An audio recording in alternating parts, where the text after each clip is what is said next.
Shalom, Kal Halal Yahweh Bashem Yahweh Shai Ba'ashem Kudash. Double honors to the elder apostles and elder bishops of GMS, including the elders that came before them that taught us the truth. And shalom and salutations to all the brothers out pushing the word, the truth, and in sincerity, the hopeful elect. Tabernacle of David, I'm the brother Yahshua, back with the WW3 Daily Update. Shalom and salutations to you as well. We're going to start right here in Revelation 8 and 10, right?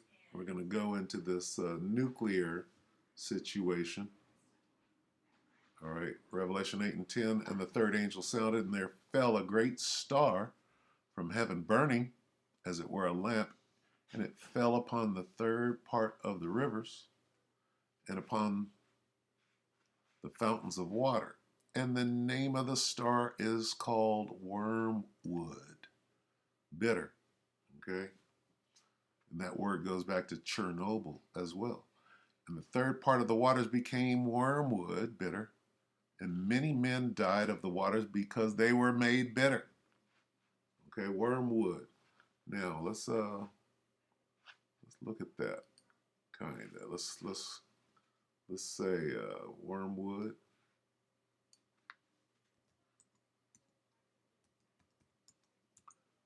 Wormwood. Bitterness.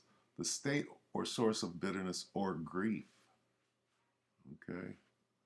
Wormwood in the Bible. Let's see. Bible definition. What are we looking for? What am I? I'm looking for Chernobyl.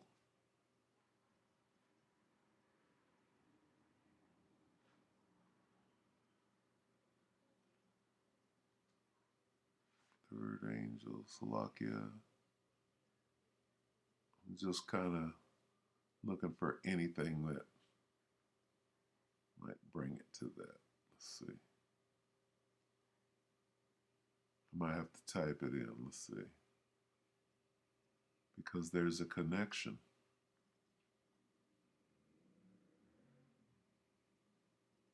And they try to keep it, you know. They know what this is. They be trying to disprove the Bible by showing you.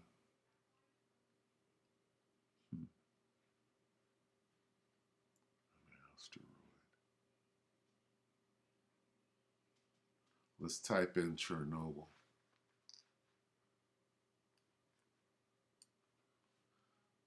CHERNOBYL, right?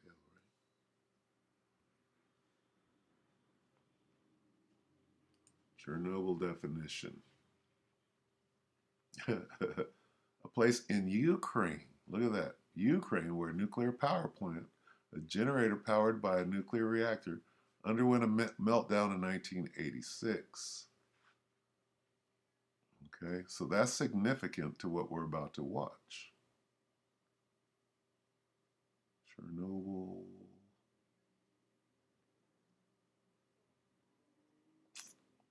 It should go to wormwood. Let me see. Right here. In Russia and Ukraine, the word Chernobyl means black weed and is a member of the wormwood family. The Ukrainian city of Chernobyl, let's see, Slovakia, bear with me. Wow. Was so named after the abundance of this weed growing in and around the city. Now that's spiritual. Okay. IAEA, International Atomic, what? Engineering Agency? Something like that. In Russia, the Ukrainian word Chernobyl, in Russian and Ukrainian, the word Chernobyl means black weed and is a member of the wormwood family. Okay?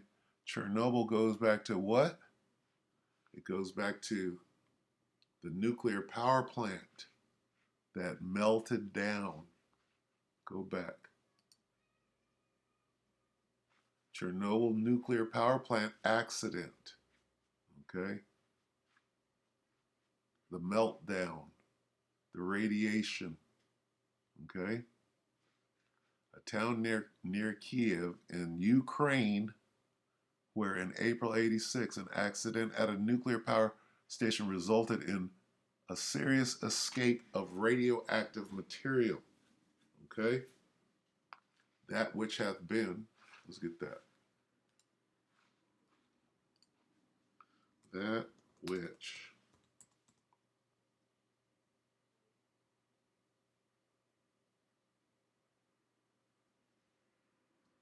hath been is now. Here we are, Ecclesiastes 3 and 15. That which hath been is now. Chernobyl was then. Zaporizhia is now. And that which is to be hath already been. And the Most High required that which is past. Let's get this in the NLT. What is happening now has happened before. See that?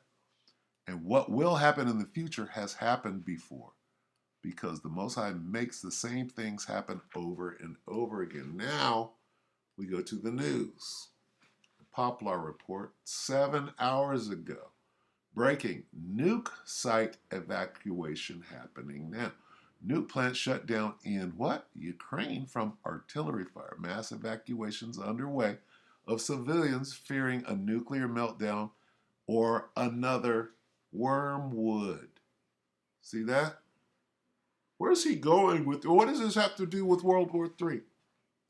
Wormwood. Okay. Where did we go? Let's go here again. Let's get Wormwood one more time. The name. Revelation 8, and what was it, 10 we started at?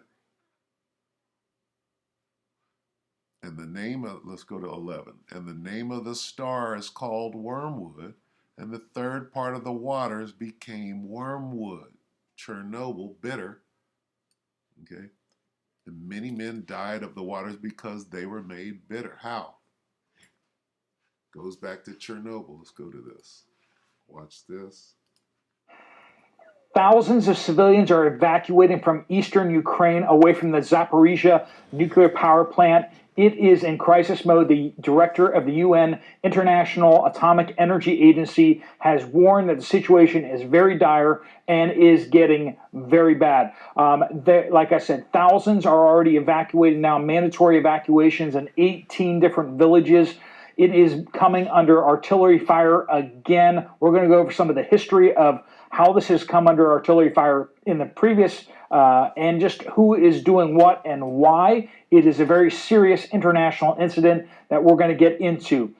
Thanks so much for joining us here at the Poplar Report. I'm Steve Poplar, and I'm an accountant by trade.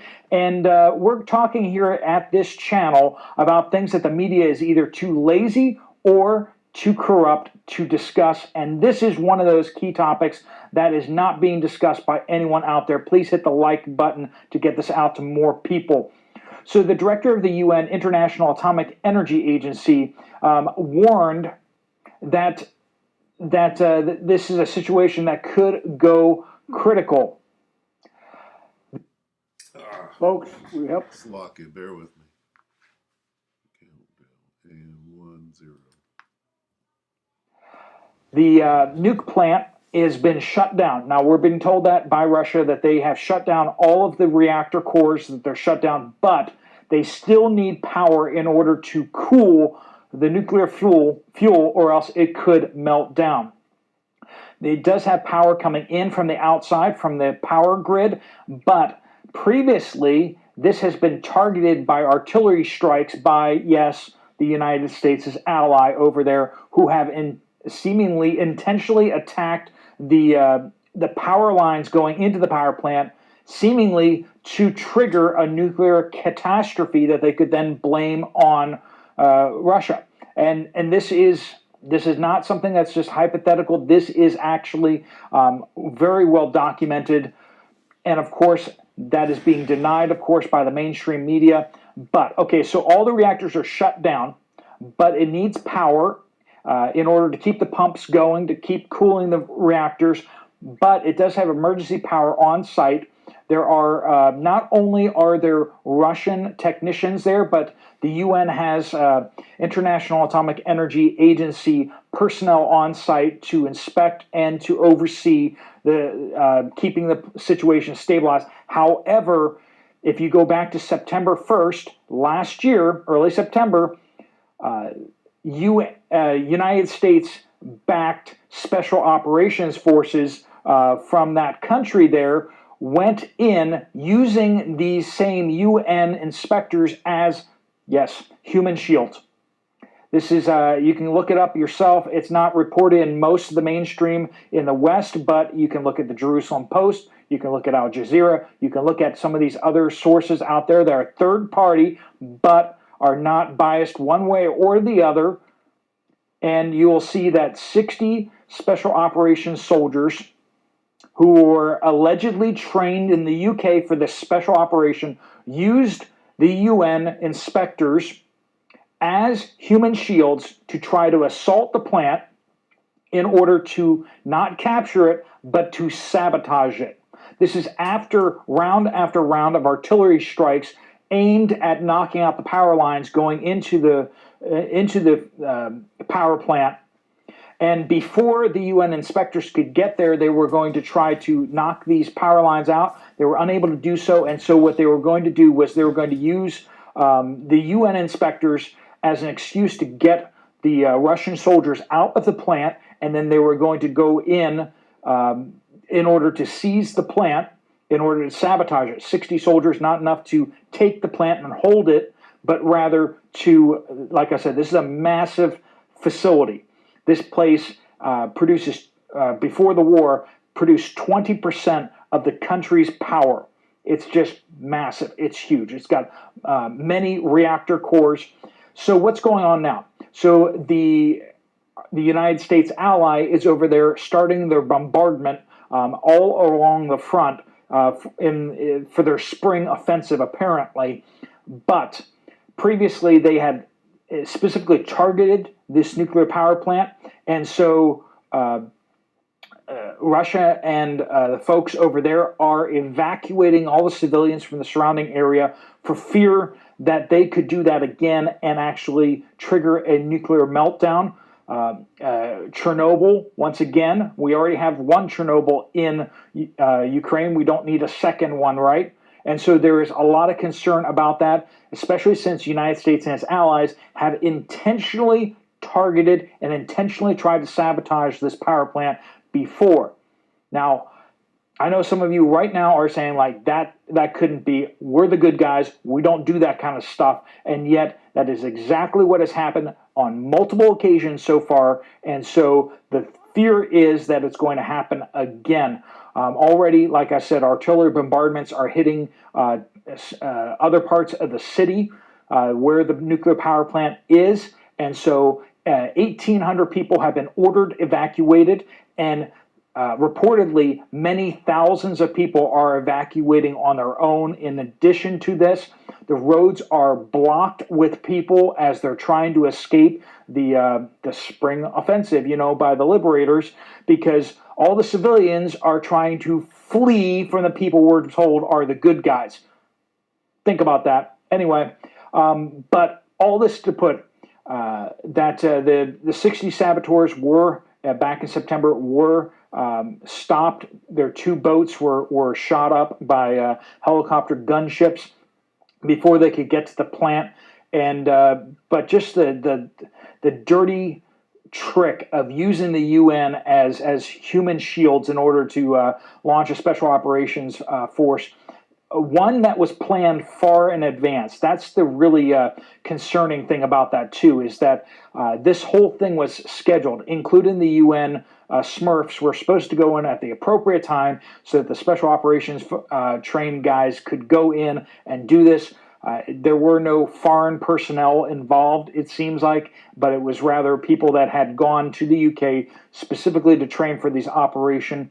It's hard to nail down all the specifics of that and to actually back all those things up, but that seems to be what fits And we've already seen the UK has their own special operations folks in the country training people, and also they have brought a bunch of people out in order to train them off site in the UK and such. So, what could happen next?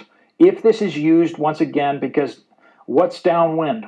Wind goes east, right? So this would blow over Crimea. This could blow over the eastern side of the country that's controlled by Russian forces and such. And so there is a lot of thought along that line that that's why they're trying to do this, but also so that they can pin this to blame on the invaders and why they did this, and then try to, because when their artillery strikes were happening, they're doing it, but it was clearly obvious since they had control of the plant. It's like, why would they be calling in airstrikes and artillery on themselves? That doesn't even make sense. And every time it was challenged, nobody could ever come up with any sort of rationale of why the United States and other allies were saying it was their artillery as opposed to our artillery. All right, good enough. Wow. Okay. So this is major. What's being said here? That the Ukrainian counteroffensive has begun, and the gloves are off, and all is fair in love and war. Yeah. Let's look that up. This is a ridiculous saying, but hey, anything goes. All is fair. What comes up? Look at this. All is fair. That's all I typed in. All right. Used to describe a situation in which people do not follow the usual rules, right? The Geneva Conventions or of behavior, and do things that are normally considered unfair, like blow up nuclear power plants. Sure, it was underhanded to steal his customers, but all is fair in love and war. All right, now that's not out of the scriptures, but hey, this devil will do anything to achieve his objective. All right, so we'll just end it right there. As you can see, I mean, no, you didn't bring out no scriptures. Here, let me throw this at you. Revelation 11 and 14. The second woe is past, and behold, the third woe cometh quickly. Don't you know that World War III, that's going nuclear. If they blow up that power plant, that is the war going nuclear. Understand that. They can fire a micro nuke into the power plant. This is what they were talking about earlier in the same war. When Zaporizhia, they were worried about the fighting over there, what, 6, 8 months ago or whatever. They were worried that somebody was going to shoot a micro nuke into the power plant, which can't be detected because it's all nukes. Yeah? So it's all part of World War III, and all is fair in love and war. All right? So with that, we'll go ahead and bring it to an end. That's good enough for today. Tomorrow will be War and Rumors of War Tuesday. With that, we hope that the elect were edified. With that, shalom.